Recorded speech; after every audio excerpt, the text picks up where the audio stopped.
안녕하세요. 저는 박영숙, 올해 58입니다. 제 남편은 67, 저보다 9살 많습니다. 젊은 시절 그는 대기업의 부장으로 일했고 가족을 위해 열심히 살아온 성실한 사람이었습니다. 그러나 몇 년 전부터 3번의 뇌경색을 겪으며 이제는 하루 대부분을 침대에 누운 채로 지내야 합니다. 말을 거의 하지 않고 눈빛마저도 흐릿해졌습니다. 저는 요양보호사 자격증을 땄습니다. 남편을 돌보는 일이 낯설진 않지만 삶은 점점 말라가는 것 같았습니다. 가끔은 다른 어르신들을 돌보며 소소한 수입을 벌고 있지만 내 삶의 중심은 여전히 남편의 간병이었습니다. 그리고 그런 삶이 너무도 오래 지속되다 보니 박영숙이라는 한 사람은 점점 지워져 갔습니다. 누군가의 아내, 누군가의 보호자, 누군가의 그림자일 뿐이었습니다. 그날은 화요일 아침이었습니다. 장을 보러 나가려다 아파트 우편함 앞에서 무심코 손이 멈췄습니다. 색이 바랜 전단지 한 장이 눈에 띄었습니다. 그 문구가 이상했습니다. 아니 어쩌면 너무 낯설어서 더 눈길이 갔는지도 모릅니다. 묻지 말고 떠나요. 외롭지 않은 하루를 선물합니다. 이름도 직업도 신상도 묻지 않고 그저 낯선 사람들과 낯선 곳으로 떠나는 하루 여행이라고 적혀 있었습니다. 전단지 하단에는 이렇게 써 있었습니다. 중년의 소소한 일탈, 안전하게 즐기세요. 웃음이 나왔습니다. 말도 안 되는 광고 같았습니다. 하지만 어쩐지 그 전단지를 가방에 쓱 넣고 말았습니다. 그날 저녁, 남편의 저녁 약을 챙기고 식기를 씻으며 하루를 마무리하던 중 가방 속에서 전단지가 다시 떠올랐습니다. 손끝으로 꺼내 펼쳐본 종이. 묻지마 관광. 우습기도 했지만 묘하게 마음 한 구석이 쿡 찔리는 느낌이 들었습니다. 도대체 나는 마지막으로 나 자신을 위해 시간을 써본 게 언제였을까? 결혼하고 나서 늘 남편 중심, 아이 중심, 환자 중심으로 살아왔습니다. 그 누구도 영숙 씨, 당신은 어때요? 라고 물어보지 않았고 저 역시 그런 질문을 스스로에게 던져본 적이 없었습니다.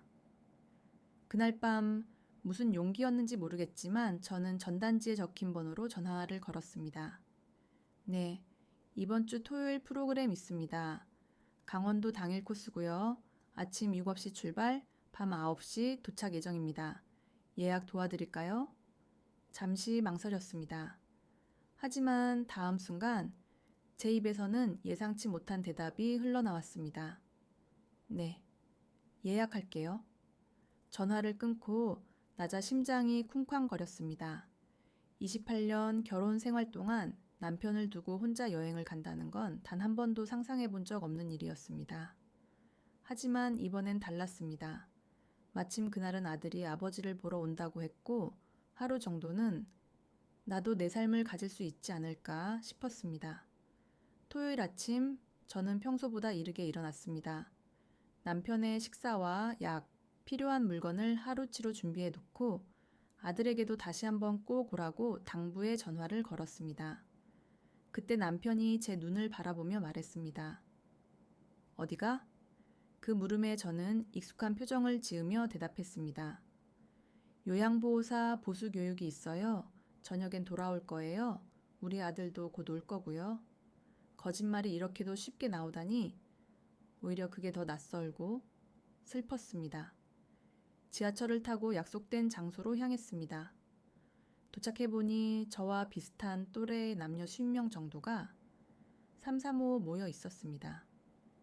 다들 낯선 얼굴, 누구도 이름을 묻지 않았고 조심스레 눈인사만 건넬 뿐이었습니다. 진행자는 우리 모두에게 가명 네임택을 나눠주었습니다.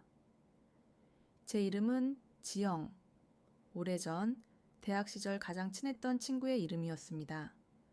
그리고 제 파트너로 배정된 사람. 단정한 셔츠, 반듯한 인상의 50대 후반 남성이었습니다. 그의 네임택엔 민수라고 쓰여 있었습니다. 버스에 올랐습니다. 그는 창가 자리를 양보했고 저는 작게 고맙습니다 하고 자리에 앉았습니다. 처음엔 말 없이 창밖만 바라보았습니다. 그러다 버스가 고속도로에 접어들고 회색 도심이 점점 멀어지자 그가 조용히 말을 걸었습니다. 첫 여행이신가 봐요. 긴장하신 것 같아서요. 저는 쑥스럽게 웃으며 대답했습니다. 네, 티가 많이 나죠? 아니요, 저도 첫 여행이라 그런지 공감이 가네요. 그는 부드럽게 웃었습니다. 그럼 뭐라고 불러드릴까요? 이름 대신 지영이라고 해주세요. 그리고 당신은 민수 씨, 맞죠? 우리는 조심스럽게 웃었고 그 순간 왠지 모를 따뜻함이 가슴을 스쳤습니다. 그의 말투는 정중했고 눈빛은 따뜻했으며 무엇보다 내 말에 귀 기울여 주는 사람이었습니다. 우리는 영화, 음식, 여행지, 좋아했던 노래까지 이야기를 나눴습니다. 말이 끊기지 않았고 그와의 대화가 어쩐지 너무도 자연스러웠습니다. 내가 잊고 있던 나라는 사람의 목소리가 그와의 대화 속에서 조금씩 되살아나고 있었습니다. 우리가 도착한 곳은 강원도의 작은 어촌 마을이었습니다. 버스 창밖으로 펼쳐진 바다는 숨이 멎을 듯이 푸르렀습니다. 병원, 약, 간병, 그런 것들과는 전혀 어울리지 않는 풍경, 그저 바람, 파도, 햇살, 그리고 잊고 있던 자유. 모든 참가자들은 펜션의 짐을 풀고 각자 방 배정을 받았습니다. 방은 모두 1인 1실, 철저히 개인의 여행이었습니다. 점심 식사는 마을의 횟집에서 신선한 회를 먹었고 이후에는 자유시간이 주어졌습니다. 어색한 듯 모여 걷는 이들도 있었고 혼자 해변을 거니는 이도 보였습니다.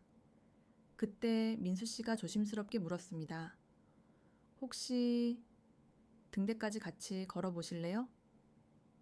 잠시 머뭇거렸지만 좋아요. 입가에 떠오른 작은 미소가 나도 모르게 새어나왔습니다. 우리는 해변을 따라 천천히 걸었습니다. 모래는 부드러웠고 파도는 발끝에 살짝 스치고 지나갔습니다. 가끔 파도가 갑자기 다가오면 그는 재빠르게 제 팔을 살짝 끌어당겨 물에서 멀리 이동시켜 주었습니다. 그럴 때마다 우리의 손끝이 살짝, 아주 짧게 닿았습니다. 그 순간마다 가슴 깊은 곳에서 이상하게 오래 묵은 떨림이 밀려왔습니다. 지영 씨는 평소에 취미가 뭐예요? 그가 물었습니다. 잠시 생각하다 대답했습니다. 글쎄요. 요즘은 특별한 취미가 없는 것 같아요. 늘 시간에 쫓기다 보니 저만의 시간을 갖는 게 쉽지 않아서요. 그는 고개를 끄덕였습니다. 저도 비슷해요. 일에 치이다 보니 나라는 사람은 뒷전이더라고요. 그는 이어서 말했습니다. 예전에는 클래식 기타를 조금 쳤어요. 고등학생 때부터 좋아했는데 지금은 손에 굳은 살도 사라졌을 거예요. 정말요? 멋지네요. 저는 한때 수채화를 그렸어요. 결혼 전에는 꽤 열심히 했는데 언제부턴가 붓을 놓게 되더라고요. 그는 웃었습니다. 우리 비슷하네요. 좋아했던 걸 잊고 살아왔다는 것도요. 등대로 향하는 길은 생각보다 가팔랐습니다. 중간쯤 올라갔을 때 숨이 차올라 잠시 멈췄습니다. 괜찮으세요? 그가 옆에서 물었습니다. 네.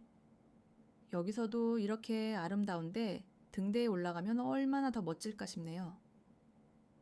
서두르지 말고 천천히 올라가요. 시간은 많아요. 그 말에 참 오랜만에 누군가가 내 속도를 맞춰주는 기분이 들었습니다. 남편은 언제나 자신 중심이었습니다. 늘 그의 시간표, 그의 상태, 그의 필요. 그와는 달랐습니다. 민수 씨는 저를 기다려줬습니다. 숨이 찬 저를 비웃지 않았습니다. 그냥 그 옆에서 함께 걸어줬습니다. 등대에 도착했을 때는 붉은 노을이 수평선 너머로 천천히 내려앉고 있었습니다.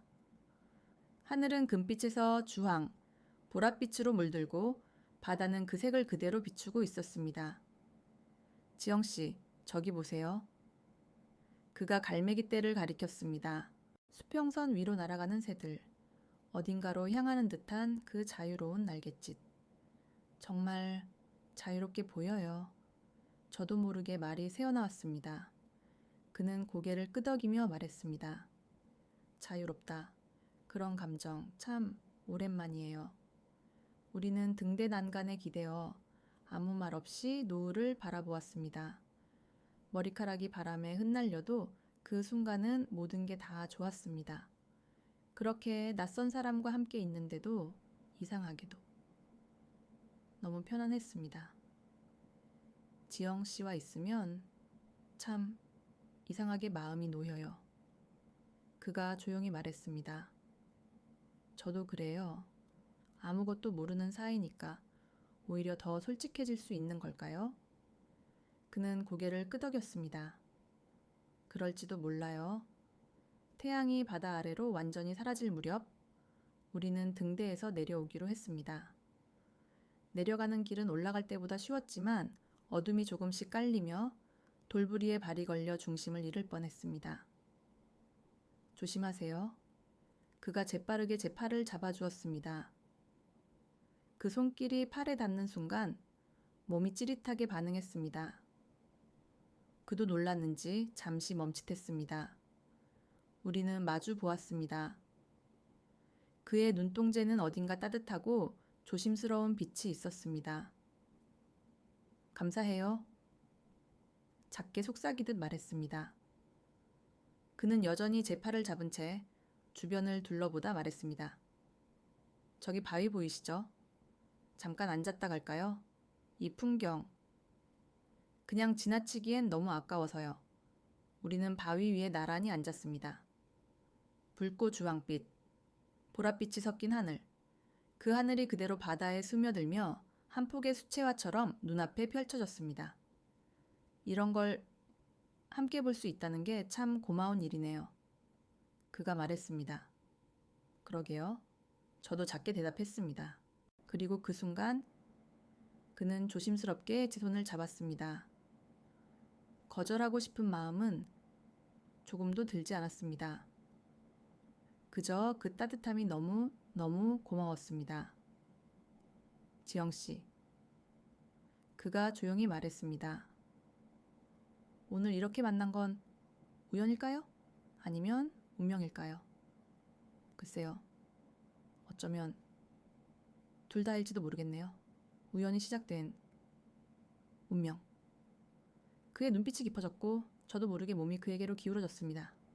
그리고 그 순간 노을빛이 붉게 내려 앉은 바다 위에서 우리의 입술이 조용히 부드럽게 맞닿았습니다.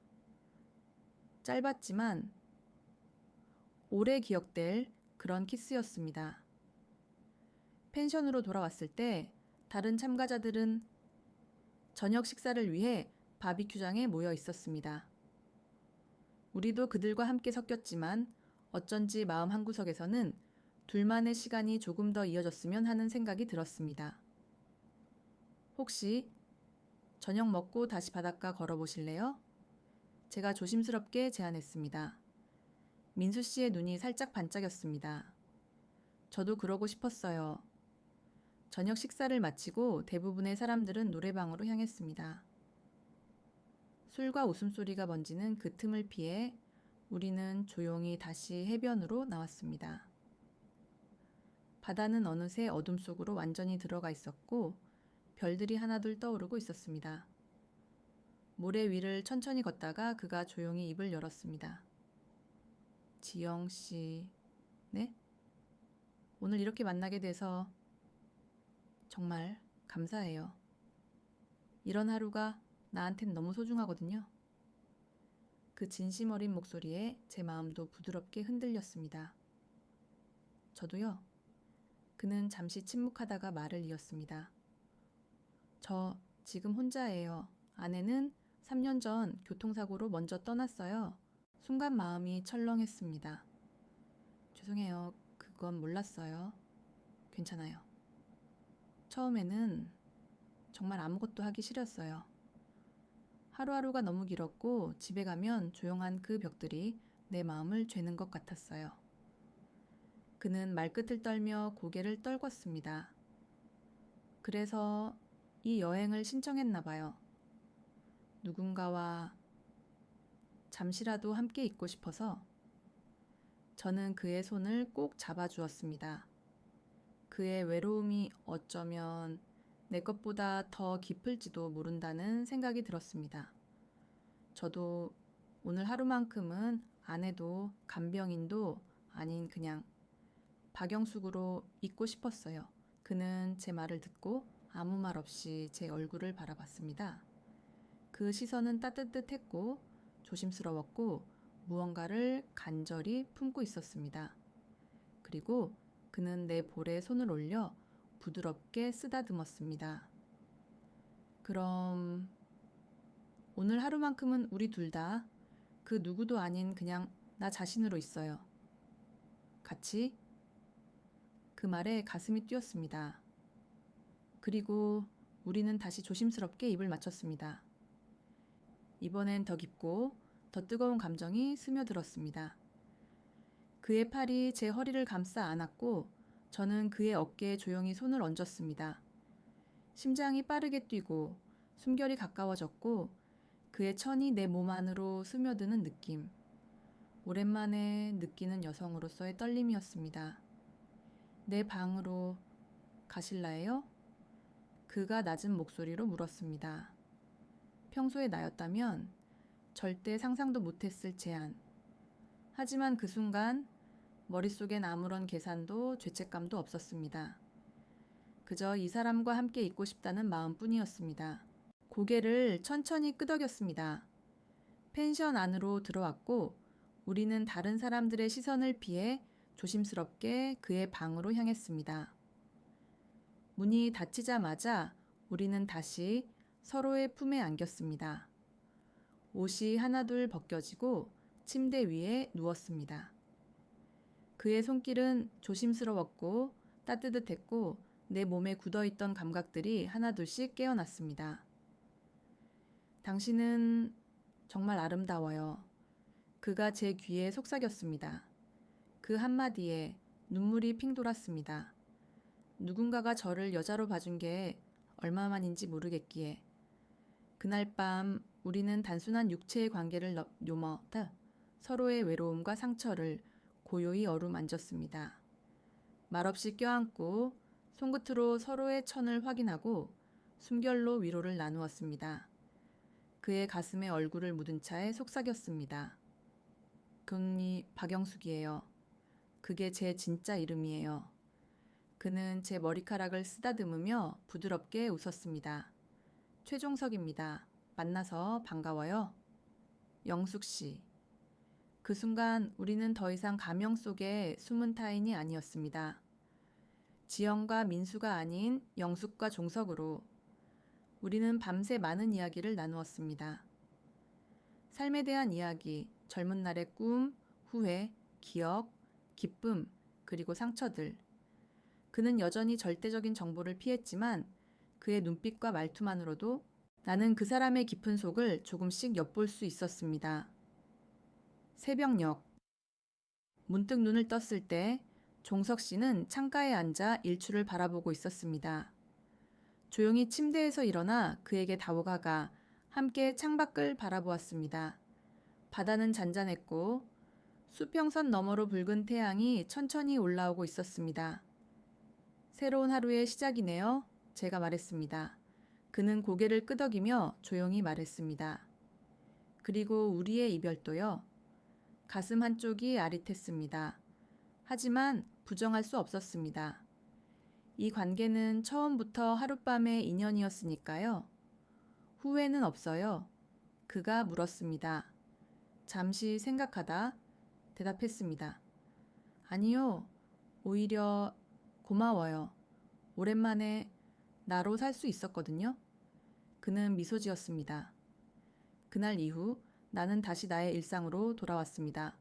아침이면 남편의 약을 챙기고 점심엔 요양보호사로 일하고 저녁엔 조용히 반찬을 데웠습니다. 하지만 마음속 어딘가에는 여전히 작은 불꽃이 남아 있었습니다. 종석 씨의 손길, 그의 말투, 등대 아래에서 나눈 침묵. 그 모든 것이 마치 꿈 같았지만 그 꿈이 나를 조금씩 살게 만들고 있었습니다. 시간은 흘러 어느덧 6개월이 지나고 있었습니다. 남편은 여전히 누워 지내고 있었지만 안정을 되찾은 듯 보였습니다. 그러던 어느 평범한 화요일 아침, 식사를 준비하던 중 거실에서 쿵 하는 소리가 들렸습니다. 여보. 달려가 보니 남편이 소파 옆에 쓰러져 있었습니다. 얼굴은 창백했고 의식은 없었습니다. 심장이 덜컥 내려앉았지만 몸은 자동으로 움직였습니다. 펠시구에 전화를 걸고 배운 대로 심호흡을 하며 상태를 확인했습니다. 구급대원들이 도착했고 남편은 바로 응급실로 옮겨졌습니다. 병원에 도착했을 때 상황은 급박했습니다. 의사들이 빠르게 움직였고 나는 대기실 한쪽에서 떨리는 손으로 수술 동의서에 서명했습니다. 그때 한 의사가 제게 다가왔습니다. 보호자분이세요? 심장 전문의입니다. 환자 상태에 대해 설명드리겠습니다. 나는 고개를 들었고 그 순간 숨이 멎는 듯 했습니다. 최종석. 그도 나를 알아본 듯 순간적으로 눈이 커졌습니다. 하지만 곧 그는 철저히 의사의 얼굴로 돌아갔습니다. 환자분은 심근경색으로 관상동맥이 막혀 있습니다. 지금 바로 수술 들어가야 합니다. 나는 떨리는 손으로 서명을 마쳤습니다. 그는 고개를 살짝 숙이고 수술실로 들어갔습니다. 나는 벤치에 주저앉아 믿기지 않는 이 상황을 그저 멍하니 바라볼 수밖에 없었습니다. 하필이면 그 사람이 나와 하룻밤을 보낸 그 남자가 지금 내 남편의 생명을 구하러 들어가다니. 이게 운명이 장난을 친 걸까? 아니면 나에게 주어진 벌일까? 무거운 죄책감이 가슴을 짓눌렀습니다. 1시간 반 후 수술복 차림의 종석 씨가 대기실로 나타났습니다. 수술은 성공적으로 끝났습니다. 막힌 혈관을 뚫었고 혈류도 회복되었습니다. 나는 그 말을 듣고 참았던 눈물을 쏟았습니다. 감사합니다. 정말. 그는 고개를 살짝 숙였습니다. 환자분은 회복실에 계십니다. 이틀간 집중 관찰 후 일반 병실로 옮길 예정입니다. 그는 시선을 차트와 주변에만 두고 나와는 눈을 마주치지 않았습니다. 질문 있으시면 간호사에게 부탁드리세요. 내일 아침 회진 드릴게요. 그는 돌아서려다 내가 부르자 멈췄습니다. 교수님. 그는 뒤돌지 않고 말없이 고개만 끄덕였습니다. 그리고 그의 뒷모습은 그 누구보다도 멀게만 느껴졌습니다. 남편은 다행히 빠르게 회복했습니다. 중환자실에서 이틀, 그 후 일반 병실로 옮겨졌습니다. 종석 씨는 매일 아침 회진에 들어왔지만 그는 철저히 의사로서의 역할에만 충실했습니다. 우리는 아무 말도 하지 않았고 그는 단 한 번도 우리의 그날 밤을 언급하지 않았습니다. 일주일째 되는 날 답답한 마음을 달래고 싶어 옥상으로 향했습니다. 서울 도심이 한눈에 내려다 보이는 그곳에서 나는 잠시 숨을 고르고 있었습니다. 영숙 씨. 깜짝 놀라 뒤를 돌아보니 종석 씨가 서 있었습니다. 그도 잠시 숨 돌리러 온 모양이었습니다. 여기서 뵐 줄 몰랐네요. 그는 제 옆에 다가와 난간에 조용히 기대었습니다. 남편분 상태 많이 좋아지고 있어요. 회복 빠르신 편이에요. 교수님 덕분이에요. 잠시 둘 사이엔 말없이 바람만 흘렀습니다. 그리고 제가 먼저 입을 열었습니다. 이상하죠. 그날 그렇게 만나고 이렇게 다시 보게 될 줄은. 그는 잠시 생각에 잠기더니 말했습니다. 운명이란 참 예측할 수 없는 거예요. 혹시 그날 밤 때문에 남편이 이렇게 된 걸까요? 내가 잘못한 걸 깨달으라고. 그는 단호히 고개를 저었습니다. 그런 생각은 하지 마세요. 우리가 만난 건 그날, 그 순간이었고 지금 이건 전혀 다른 문제입니다. 알아요. 그는 조심스레 말을 이었습니다. 저는 그날 밤을 후회하지 않아요. 하지만 지금은 저는 환자분의 의사고 당신은 그분의 아내니까요. 맞아요. 그날은 그날로 두기로 해요. 그는 고개를 끄덕였습니다. 그 눈빛 속엔 말하지 못한 감정들이 담겨 있었습니다. 며칠 후 남편은 퇴원을 하게 되었습니다. 마지막 회진을 마친 종석 씨는 약 복용법과 추후 진료 일정을 설명했습니다. 한 달 후 외래 진료 예약 드릴게요. 약은 꼭 정해진 시간에 드시고요. 남편은 고개를 숙이며 말했습니다. 교수님 아니었으면 저승에 갔을 겁니다. 정말 감사합니다. 아닙니다. 전 그냥 제 일을 했을 뿐이에요. 그 순간 그는 조용히 저를 바라보았고 우리는 짧게 눈빛을 주고받았습니다. 말은 없었지만 그 안엔 수많은 감정이 교차하고 있었습니다. 한 달 후 남편의 외래 진료를 위해 병원을 다시 찾았습니다. 진료실 앞 간호사가 말했습니다. 오늘은 김 교수님이 진료 보실 거예요. 최 교수님은 해외 연수 중이세요. 순간 어딘가 아쉬움과 함께 이제 정말 끝났구나 하는 실감이 들었습니다. 진료를 마치고 나가려는 순간 간호사가 저를 불렀습니다. 박영숙 씨 맞으시죠? 최 교수님께서 이걸 전해달라고 하셨어요. 작은 봉투 하나를 건넸습니다. 집에 와서 봉투를 열었습니다. 안에는 심장질환자 생활관리 책자와 한 장의 쪽지가 있었습니다. 영숙 씨께. 남편분 건강관리에 도움이 되었으면 해서 작은 책자를 보냅니다. 그리고 그날의 기억은 저에게도 소중했습니다. 항상 건강하세요.